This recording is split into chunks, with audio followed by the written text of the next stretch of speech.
సొంత ఇంటి స్వప్నం ప్రజాప్రభుత్వంలోనే సాధ్యమని రాష్ట్ర ప్రభుత్వ విప్ ఆది శ్రీనివాస్ అన్నారు. వేములవాడ అర్బన్ మండలం సంకేపల్లి 13వ వార్డులో నిర్వహించిన ఇందిరమ్మ ఇల్లు గృహ ప్రవేశ మహోత్సవంలో పాల్గొన్న ఆయన లబ్ధిదారులకు శుభాకాంక్షలు తెలిపారు. అనంతరం వారికి పట్టు వస్త్రాలు సమర్పించారు.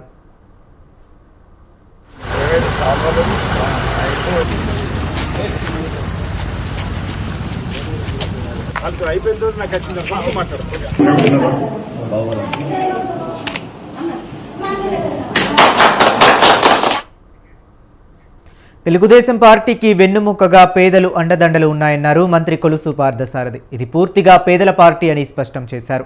బాపట్ల జిల్లా చీరాలలో తెలుగుదేశం పార్టీ కార్యాలయానికి శంకుస్థాపన కార్యక్రమాన్ని ఘనంగా నిర్వహించారు. ఈ కార్యక్రమంలో మంత్రులు కొలుసు పార్థసారథి, అనగాని సత్యప్రసాద్, ఎంపీ తెన్నేటి కృష్ణప్రసాద్, ఎమ్మెల్యేలు నరేంద్ర వర్మరాజు, ఎం కొండయ్య, ఏలూరు సాంబశివరావు, జిల్లా పార్టీ అధ్యక్షుడు సలగల రాజశేఖర్ బాబు తదితర పార్టీ నాయకులు పాల్గొన్నారు. ప్రజలు మనకన్నా చాలా తెలివైన వాళ్ళు అవన్నీ గమనించి చంద్రబాబు నాయుడు తెలుగుదేశం పార్టీ అవసరమని ఈరోజు ప్రజలందరూ ఒక బ్రహ్మాండమైన మెజారిటీతో ఇచ్చారు. మీ అందరూ ఆలోచిస్తే నా వల్లనే ఈ యొక్క రాష్ట్రంలో పేద ప్రజలందరూ కూడా బాగుపడ్డారు. ఇప్పుడు మీ పాలన వచ్చిన తర్వాత అందరికీ నష్టం జరుగుతుంది అంటారు. ఈ రోజు మన ఎన్టీఆర్ భరోసా ఏంటి ఒకసారి గుర్తుపెట్టుకోండి. ప్రపంచంలో భారతదేశంలో ఎక్కడన్నా ఏ ఊర్లోనన్నా ఏ రాష్ట్రంలోన్నా ఇటువంటి పరిస్థితి ఉందా? ఇంత పెద్ద ఎత్తున పెన్షన్లు ఇచ్చినటువంటి దాఖలాలు ఉన్నాయా? ఈరోజు వృద్ధులు అనేక మంది బెడ్డెడ్ ఉన్నటువంటి పర్సన్స్ కూడా వాళ్ళకి రాజభోగం జరుగుతుందంటే గ్రామాల్లో ఈ యొక్క ఎన్టీఆర్ భరోసా అన్న విషయాన్ని మీరు గుర్తు పెట్టుకోవాలి. అట్లాగే ఈరోజు సంక్షేమ పథకాలన్నీ కూడా మనం ఇస్తున్నాం కంప్లీట్ గా. ఈరోజు స్త్రీశక్తి ప్రోగ్రాం ఎన్ని కోట్ల మంది ఇవాళ బస్సుల్లో ప్రయాణం చేస్తున్నారు. కాబట్టి ఈ రకంగా ఇంత మంచి పరిపాలన ఇస్తూ ఓ పక్క అభివృద్ధి సంక్షేమం.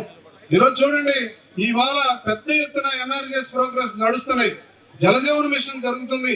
అలాగే మున్సిపాలిటీస్ లో కంప్లీట్ కుదేరైనటువంటి వాటన్నిటి కూడా ఈ రోజు పెద్ద ఎత్తున అభివృద్ధి జరుగుతుంది.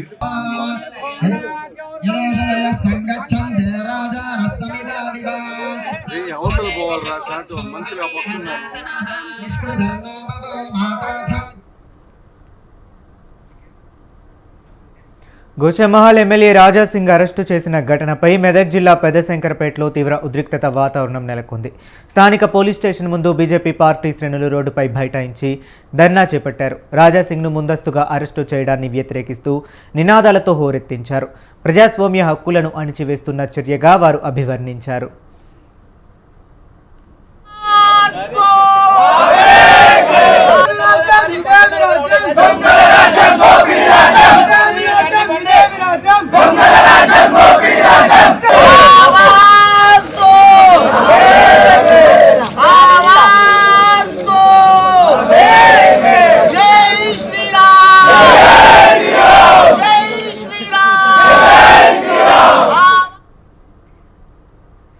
గుంటూరులో కాంగ్రెస్ పార్టీ కార్యాలయంపై బీజేపీ నేతలు గుడ్లతో దాడి చేసిన ఘటనలో పరిస్థితి తీవ్ర ఉద్రిక్తంగా మారింది. దాడికి పాల్పడ్డ బీజేపీ నేతలపై కఠిన చర్యలు తీసుకోవాలంటూ ఎస్పీ వకుల్ జిందాల్కి ఫిర్యాదు చేశారు. ఈ మేరకు ఎస్పీ వకుల్ జిందాల్కి ఫిర్యాదు చేసిన కాంగ్రెస్ నేతలు ఏఐ సమ్మిట్ వద్ద అర్ధనగ్న ప్రదర్శన చేసి యూత్ కాంగ్రెస్ నేతలు ఆందోళన చేపట్టారు. మరోవైపు కాంగ్రెస్ నేతలు చేసిన పనికి కాంగ్రెస్ పార్టీ కార్యాలయం వద్ద బీజేపీ నేతలు కూడా ఆందోళన చేపట్టారు.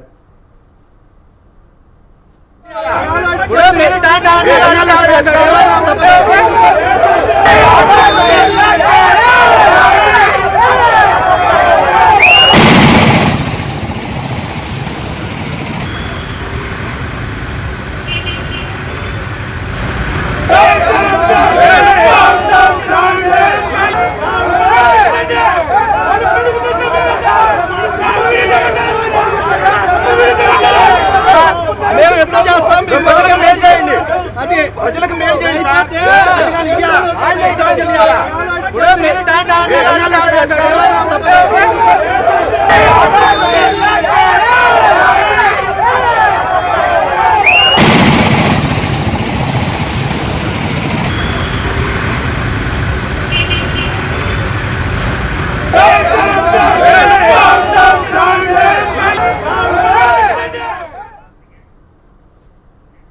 పల్నాడు జిల్లా చిలకలూరుపేట టిట్కో కాలనీలో నిర్మించనున్న కమర్షియల్ కాంప్లెక్స్కు మాజీ మంత్రి ప్రత్తిపాటి పుల్లారావు భూమి పూజ చేశారు.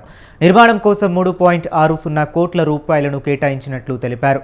టిట్కో కాలనీలో నివాసం ఉండేవారికి జీవనోపాధి కోసం కమర్షియల్ కాంప్లెక్స్లో 50 రూములు కేటాయిస్తున్నట్లు తెలిపారు.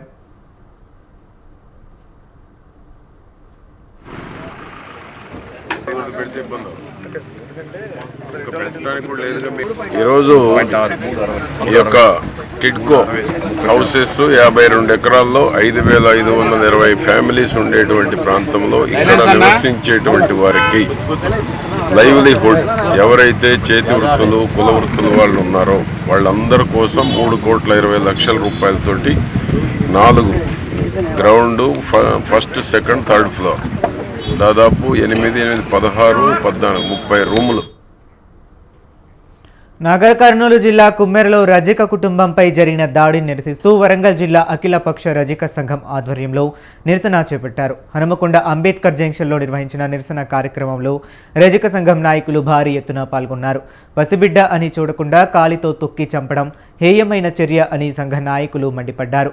ఈ దారుణానికి ఒడిగట్టిన స్థానిక సర్పంచ్ ఇతర వ్యక్తులపై కఠిన చర్యలు తీసుకోవాలని డిమాండ్ చేశారు. ఈ సందర్భంగా రెడ్డి సామాజిక వర్గం దిష్టిబొమ్మను దహనం చేశారు. హన్మకొండ జిల్లా కేంద్రంలో భారీ ధర్నా ర్యాలీ నిర్వహించి రాష్ట్ర ప్రభుత్వం నిర్లక్ష్యాన్ని నిరసిస్తూ దిష్టిబొమ్మ దహన కార్యక్రమం చేయడం జరిగింది. ఈరోజు పర్ల రాజేష్ మరణాన్ని మర్చిపోకముందే మరో దారుణమైనటువంటి సంఘటన నాగర్ కర్నూలు జిల్లా కేంద్రంలో ఒక దారుణమైనటువంటి సంఘటన, కుమ్మరి గ్రామంలో ఒక దారుణమైనటువంటి సంఘటన చోటు చేసుకోవడం జరిగింది. ఆ ఊర్లో జాతర జరిగేటువంటి ఒక సందర్భంలో చాకలి కులానికి చెందినటువంటి ఒక బీసీ పేద కుటుంబం దేవుణ్ణి దర్శించుకుందామని చెప్పి వెళ్ళిన సందర్భంలో ఆ గ్రామానికి సంబంధించిన కొంతమంది రెడ్డిలు కులం పేరుతో మతం పేరుతో చాకలి కులానికి చెందినటువంటి మా కుటుంబ సభ్యులను కొట్టి చంపడం ఈరోజు మేము తీవ్రంగా ఖండిస్తూ ఉన్నాం. రాష్ట్ర ప్రభుత్వం తక్షణమే స్పందించాలి. సీఎం రేవంత్ రెడ్డి గారు తక్షణమే స్పందించాలి. ఆ కుటుంబాన్ని ఆదుకోవాలి. ఈరోజు ఆ కుటుంబాన్ని ఆదుకోకుండా 3వ ప్రపంచ తెలుగు మహాసభలు ఈ నెల 28 నుండి కాకినాడ జిల్లా అమలాపురం కిమ్స్ మెడికల్ కళాశాల ప్రాంగణంలో నిర్వహించనున్నట్లు గ్లోబల్ యూనివర్సిటీ వైస్ ఛాన్సలర్ మాజీ ఎమ్మెల్సీ చైతన్యరాజు తెలిపారు. ఈ మేరకు ఏర్పాటు చేసిన ప్రత్యేక సమావేశంలో పాల్గొన్న ఆయన తెలుగు భాష ఔన్నత్యాన్ని భావితరాలకు అందించే ఉద్దేశంతో ఈ సభలు నిర్వహిస్తున్నట్లు తెలిపారు.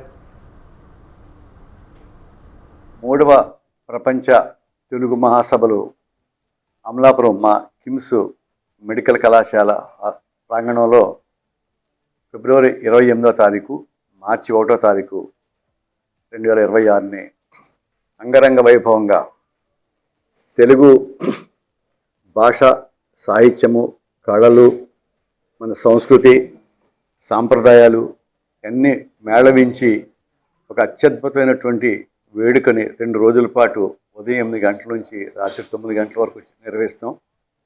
4 సభావేదికలు, ప్రధాన ప్రాంగణం కాకుండా కూడా ఇంకొక 4 వేదికల్ని ఏర్పాటు చేసి అన్ని రకాలైనటువంటి 16 రకాలైనటువంటి సాహిత్య వేడుకలు అక్కడ నిర్వహించడం జరుగుతుంది. సిద్దిపేట జిల్లా అర్బన్ మండలం మిట్టపల్లి సురభి మెడికల్ కాలేజీలో మెడికో ఫస్ట్ ఇయర్ విద్యార్థిని ఆత్మహత్య చేసుకున్న సంఘటన తీవ్రంగా కలకలం రేపుతుంది. ఫిజియోథెరపీ మొదటి సంవత్సరం చదువుతున్న మెడికో విద్యార్థిని శ్రీజ తన హాస్టల్ గదిలో ఫ్యాన్కు ఉరివేసుకుని ఆత్మహత్యకు పాల్పడినట్లు పోలీసులు తెలిపారు. పెద్దపల్లి జిల్లా శ్రీరాంపూర్ మండలం మెడిపల్లి గ్రామంకు చెందిన శ్రీజగా పోలీసులు గుర్తించారు. సురభి మెడికల్ కాలేజ్లో హాస్టల్లో ఒక అమ్మాయి ఉరేసుకున్న సమాచారం అందుకుని అక్కడ వెళ్ళడం జరిగింది. అమ్మాయి పేరు శ్రీజ, ఫిజియోథెరపీ ఫస్ట్ ఇయర్ చదువుతుంది. పెద్దపల్లి సంబంధించిన అమ్మాయి, తల్లిదండ్రులు ఎవరు లేరు. అక్కడ మేము వెళ్ళినప్పుడు పోలీసు వాళ్ళ అత్యుత్సాహం ఏంటంటే అక్కడ మేము చూస్తాము ఎవరు ఏ పరిస్థితిలో చనిపోయిందో చూస్తామంటే వాళ్ళ తీరు చూస్తే అనుమానాస్పదంగా ఉంది. ఎలాంటి డీటెయిల్స్ ఇవ్వట్లేదు.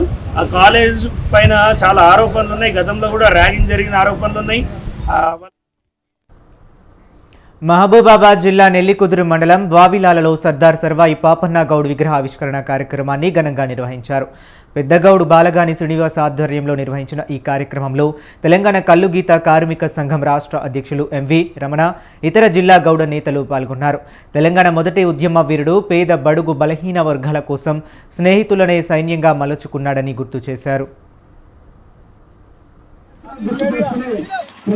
ప్రధానంగా 16వ శతాబ్దంలోనే సర్వాయి పాపన్న కల్లుగీత వృత్తిని వదిలిపెట్టి బహుజన రాజ్యం కోసం తన తోటి సోదరులు సాకలి, మంగలి, కుమ్మరి, కమ్మరి అనేక కులాల వాళ్ళను కలుపుకొని ఆనాడు రాజ్యాధికారాన్ని ఛేదించాడు. గోల్కొండ కోటనే జయించినటువంటి మొనగాడు. అట్లాంటి గొప్ప వాని విగ్రహం ఈరోజు వావిలాల గ్రామంలో ఆవిష్కరించుకోవడం చాలా సంతోషం. వారి యొక్క స్ఫూర్తితో కల్లుగీత కార్మికులు వారి యొక్క సమస్యలపైన పెద్ద ఎత్తున ఉద్యమించాలని చెప్పి సందర్భంగా తెలియజేస్తా ఉన్నాను. రాష్ట్రంలో 5 లక్షల కుటుంబాలు కల్లుగీత వృత్తిపై ఆధారపడి జీవిస్తూ ఉన్నారు. పల్నాడు జిల్లాలో జరిగిన ఆటో ప్రమాదంలో మహిళ మృతి చెందిన ఘటనతో స్థానికంగా తీవ్ర విషాదం నెలకొంది. గురజాల టౌన్ నుండి కూలి పనుల నిమిత్తం పొలాలకు ఆటోలో వెళ్తున్న మహిళ ఆటోలో నుంచి జారిపడడంతో తీవ్రంగా గాయపడింది. దాంతో ఆమె అక్కడికక్కడే స్పాట్లోనే మృతి చెందినట్లు వైద్యులు తెలిపారు. పోలీసులు కేసు నమోదు చేసుకుని దర్యాప్తు చేస్తున్నారు. మరొక మహిళ తీవ్రంగా గాయపడి ఆసుపత్రిలో చావు బతుకుల మధ్య కొట్టుమిట్టాడుతుందన్నారు చెప్పారు.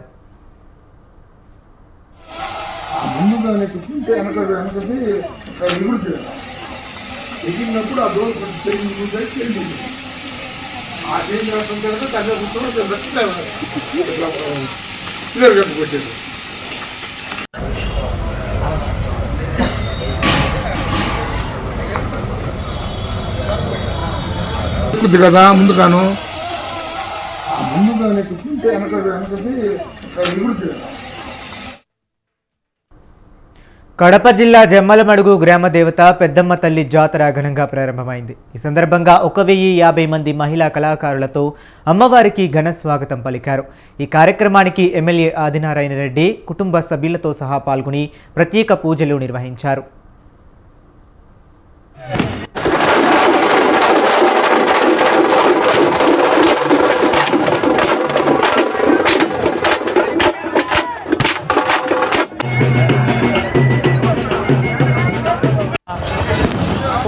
ఆప్షన్ దోచుకుంటున్నారు.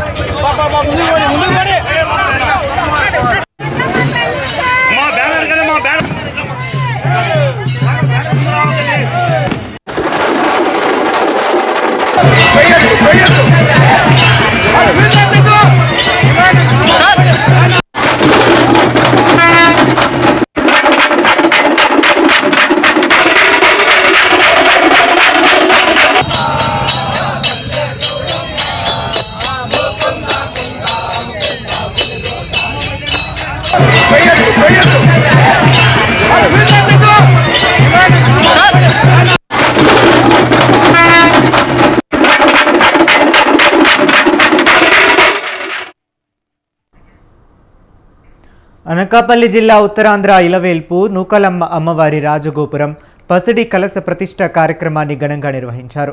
సుమారు 3 సంవత్సరాల నూకాలమ్మ అమ్మవారి మూల విరాట్ దర్శనం మార్చి 8వ తేదీ నుండి కల్పిస్తున్నట్లు ఎమ్మెల్యే కొనతాల రామకృష్ణ తెలిపారు.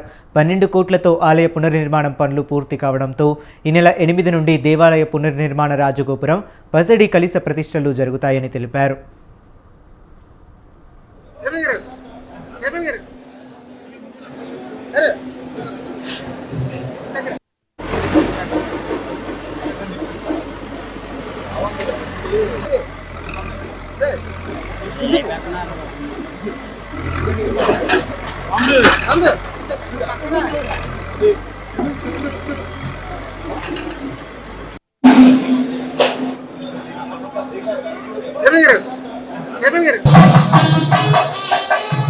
శ్రీ శ్రీ శ్రీ అనకాపల్లి నూకాంబిక అమ్మవారు ఆలయ పునర్నిర్మాణ కార్యక్రమం పూర్తయి కలశ స్థాపన వచ్చే నెల 8వ తారీఖున ఉదయం 10:58 ముహూర్తం నిర్ణయించబడ్డది. ఉత్తరాంధ్ర ఎలవేల్పుగా ఎంతో ప్రతిష్టాకరంగా ఈ ప్రాంత ప్రజలు పూజిస్తున్నటువంటి ఆరాధిస్తున్నటువంటి దైవం తాలూకా ఆలయాన్ని పునర్నిర్మాణ కార్యక్రమం 2022వ సంవత్సరంలో మొదలై ఇప్పటికి 4 సంవత్సరాలు అయింది. పూర్తయి ఈ ఏడాది కొత్త అమావాస్యకి పూర్తి చేసుకొని మళ్ళీ అమావాస్య ఉగాది ఉత్సవాలు గత ఏడాది మన గౌరవ ముఖ్యమంత్రి గారు చంద్రబాబు నాయుడు గారు, గౌరవ ఉప ముఖ్యమంత్రి గారు పవన్ కళ్యాణ్ గారు ఆదేశాల మేరకు రాష్ట్ర పండగగా కొత్త అమావాస్య ఉగాది పండుగలను జరిపించుకోవడానికి అనుమతి ఇవ్వడం జరిగింది.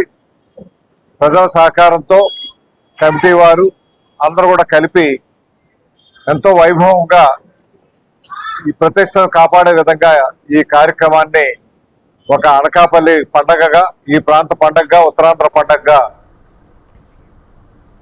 శ్రీ సత్యసాయి జిల్లా కదిరి శ్రీ లక్ష్మీ నరసింహస్వామి వారి బ్రహ్మోత్సవముల సందర్భంగా ఎమ్మెల్యే కందికుంట వెంకట ప్రసాద్ పోస్టర్లను ఆవిష్కరించారు.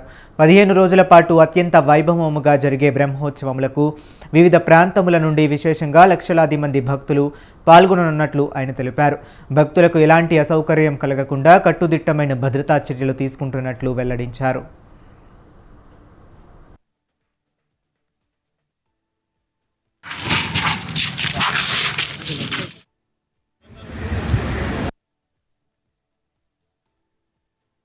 బ్రహ్మోత్సవాల వరకు స్వాముల బాధ్యత, స్వామి అలంకారం కానీ, స్వామివారి దర్శనం కానీ, స్వామివారి ఉత్సవ కార్యక్రమాలు కానీ, ఉత్సవ సమయాలు కానీ సరైనటువంటి సమయంలో తీసుకుపోయే బాధ్యత ప్రధాన అర్చకులు, ఉప ప్రధాన అర్చకులు తీసుకోవాలో మీ భుజస్కంధాల మీద పెట్టుకోమని చెప్పేసి కూడా కోరుతా ఉన్నాను.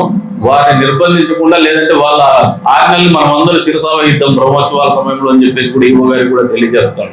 బ్రహ్మోత్సవాల శుభాకాంక్షలు తెలుపుతున్నాం, ఆహ్వానం పలుకుతున్నాం. ప్రతి ఒక్కరు కుటుంబ సమేతంగా ఈ బ్రహ్మోత్సవాల్లో పాల్గొనాలని చెప్పేసి మళ్ళీ ఒకసారి స్థానిక ఎమ్మెల్యేగా మీ అందరికీ కూడా ఆహ్వానం పలుకుతూ అవకాశం కల్పించిన ప్రతి ఒక్కరికి కూడా పేరు పేరు ధన్యవాదాలు తెలుపుకుంటూ, జగన్మోహన్ రెడ్డి వారసత్వ సంపదగా ఈ రాష్ట్రానికి లెగసీ వేస్ట్ని ఇచ్చినాడు. చెత్త మీద పన్ను వేసినాడు 5 సంవత్సరాలు.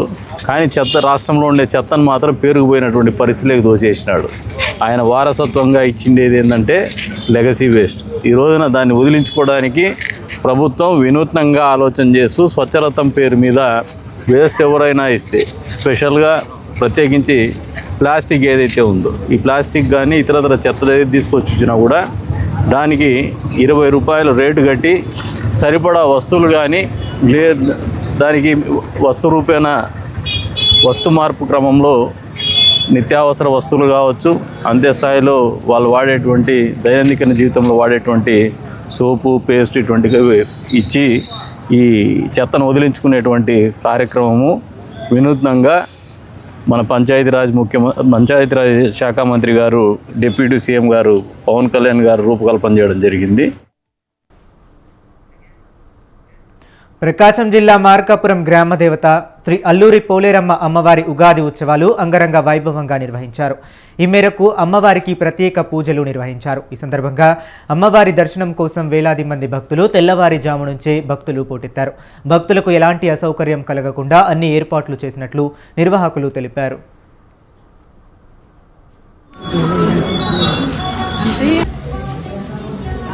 కొబ్బరికాయలు ఇచ్చిన వాళ్ళు తీసుకొని